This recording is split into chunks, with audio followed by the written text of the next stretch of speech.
Channel daily news ബുള്ളറ്റിലേക്ക് സ്വാഗതം. ഇന്നത്തെ daily news headlines.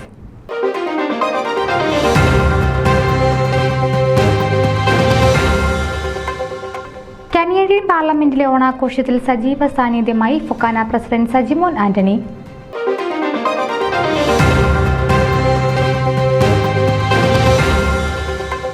Binoy വിശ്വത്തിന് പ്രവാസി മിത്രം അവാർഡ് സമ്മാനിച്ചു.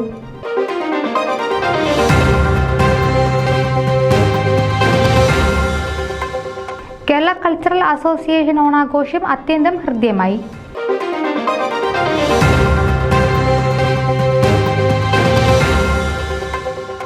ഡോക്ടർ അർപ്പിത് മാത്യു, ഡോക്ടർ ആമി മാത്യു എന്നിവർക്ക് സെന്റ് പോൾസ് മാർത്തോമ ചർച്ചിൽ ഊഷ്മള സ്വീകരണം നൽകി.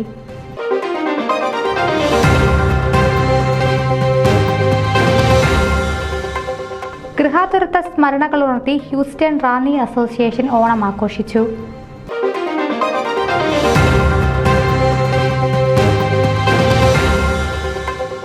വിജയ് ജോർജ് വർക്കി മയാമിയിൽ അന്തരിച്ചു.